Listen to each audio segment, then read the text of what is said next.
Hey guys, my name is Amar and welcome to my channel, and today we're reviewing the 2017 G Wagon Squared.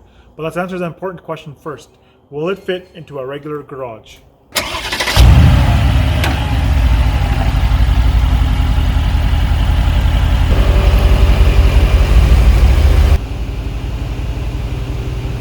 So what makes a G Wagon different from a regular G Wagon? Let's start on the interior first. So in the interior, there's absolutely no difference from a regular G Wagon. It's actually exactly the same as the G Wagon from this year's model. Actually, it only has one cup holder in the front, and it has two cup holders in the back. Actually, that's the only thing you really want to note in the interior. There's no big difference in a regular G Wagon, other than I guess you sit really high. So what's the main difference between a regular G Wagon and G Wagon Squared? For starters, it's the height. This thing, it's over 7'3" tall, so making it and going in and out of it makes it really tough. If it wasn't for these footsteps, it would be pretty hard. The front isn't so bad because of those steps, but if you want to get into the back, let me show you how to get in the back. First of all, you have nowhere to grab. You have to literally grab the back of the seat, or you have to slap whoever's driving in the back of the neck to get into this thing. But when you're in here, it's not too bad. You are sitting pretty high compared to a regular SUV. There's no middle console to put your armrest, but it's not bad. There's a good amount of head space. But if you're any taller than 6'5", I would say it's pretty tough to get back in here. Your knees are hitting the front driver's seat.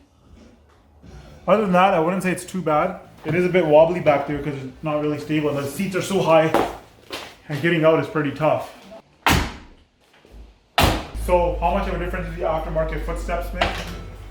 Look how easy this is compared to the back seat. It's like getting into a regular vehicle now compared to the back seat.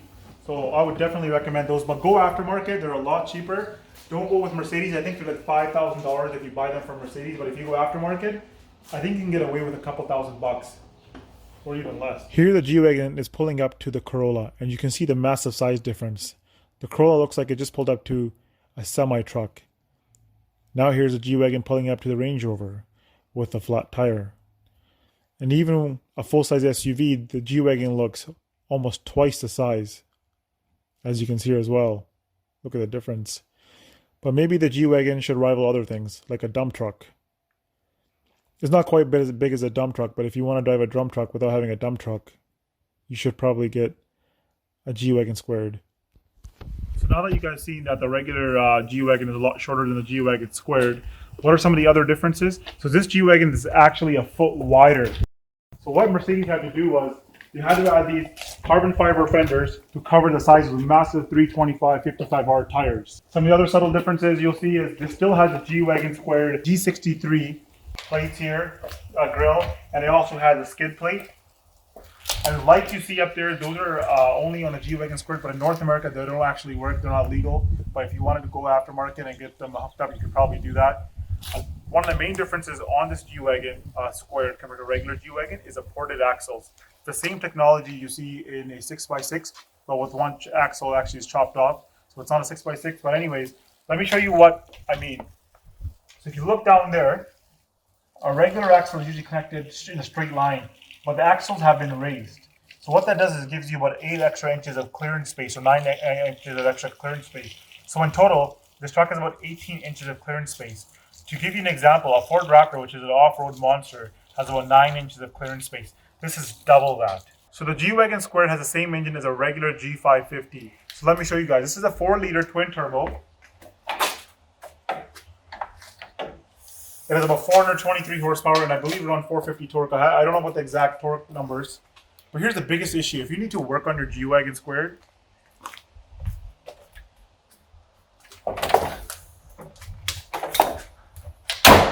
that's how you put the cover back down once you're done fixing your truck. Look how tightly packed the engine is in the G Wagon's engine compartment. For driving such a massive vehicle, Mercedes has put on some massive tires on this thing. 325 55R tires, and the rims are 22 inches.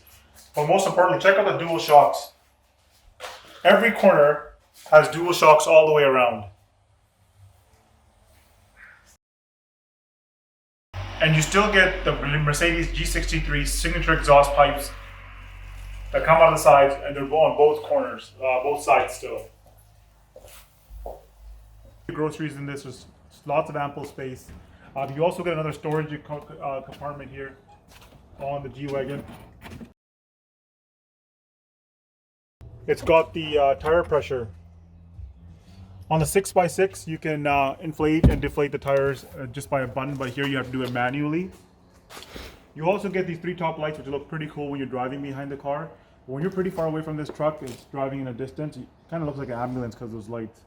Also, another thing, this bar here is only for North America, so Mercedes had to put that on.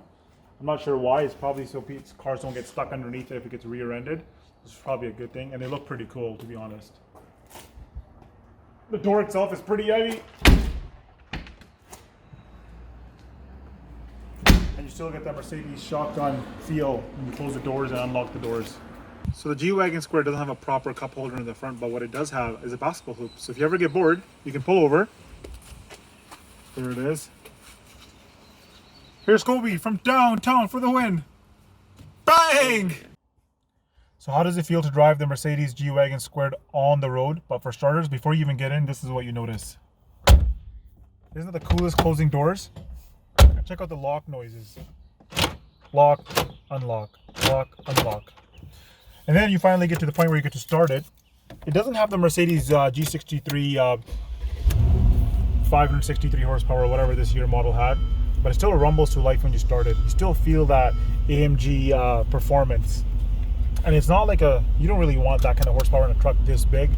It's still, you know, enough power for this thing to get going. What's it like driving the G Wagon Squared? For starters, when you roll off the line, it kind of putters along, but it's overall it's pretty smooth. You do have to kind of give it some gas to get it going because the truck is so big. That's some of the features. Another thing you'll notice is the gear shifts are really quick. It's got Mercedes' latest transmission at that time. I'm obviously probably most likely updated it now, but it does shift pretty quick. The steering wheel is it's like driving a school bus, but it's understandable. There's massive front tires, and the truck does have quite a bit of roll when you are driving it. Look, the steering wheel turns quite a bit. You know, if you drive sports cars your whole life and then you get into something like this, it is kind of something you have to get used to. But overall, it's good. The bumps do come. It does soak it up pretty well. You do feel the bumps, but it's no big deal. This ride is a lot smoother than I thought it would be. So that's good. You don't have to worry about that. The driving position is, you kind of feel like you're into one corner because the truck's so big. You feel like the truck's not that big, but then you have to remember that the tires, you can't even see them, and the fenders that are a foot long on each side, you can't really see those when you're driving. So you have to be aware that those are there, especially in tight corners and parking lots. Another thing about this truck is being the way it is shaped. The windshield is so flat that all you do is kill bugs everywhere you go. And when you're on the highway going 60 or 100 kilometers an hour, you could feel the wind resisting back. This is like a big, like I said, a big ambulance. That's probably the only real difference.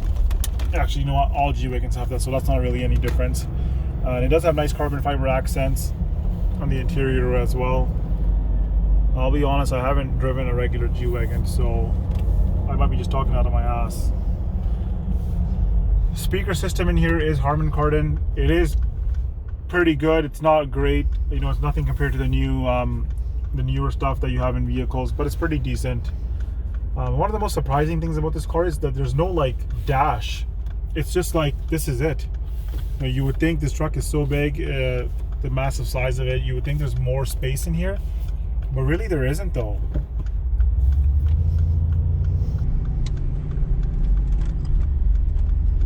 You know, even though this truck does have a little bit of body roll, it's nothing compared to a Range Rover. The Range Rover like literally feels like it's about to tip over. This truck actually turns pretty well.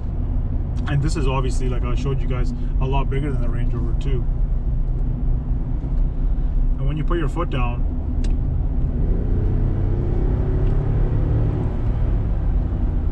it does shift down instantly and it does take off. and it doesn't feel like I was going that fast, but when I looked down, I was not correct. It does go pretty fast. I wonder what the 0 to 60 time in this thing is. Not that it even matters.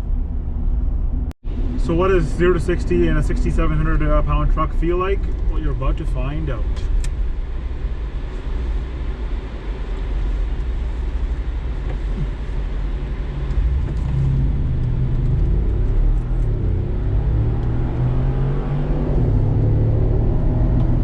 That's 6.5 seconds right there. This truck's actually pretty fast. That was crazy. Wow, and it doesn't just take off in the beginning because there's a lot of torque. It continues to pull as you go through the gears. It's pretty impressive. Hopefully my friend who owns this truck doesn't see that video. Okay. So that ends my review of the G Wagon, guys. So if you're thinking about buying one or you're just interested in them, so the truck brand new was $300,000, about 220 US. Today they're going for about, I believe, about 220 to 230 Canadian and maybe 180, 170 in the US. And I think there are only about 2,300 samples made of this truck.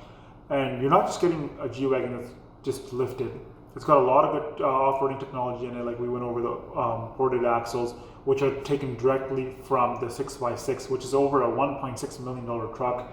But obviously has one less axle. The interior, you're still getting the Mercedes luxury. It's basically just a regular G Wagon lifted from that generation, put into this truck. Overall, it's a good truck. It is very hard to get in and out of. The back seats aren't comfortable. It's just as inconvenient as an exotic car, but not as fast. But then you're getting all the off-road capabilities. And if you're not experienced off-roading, learning how to use the locking differentials, the front, back, and all of them being locked, that does take a little bit of time getting used to.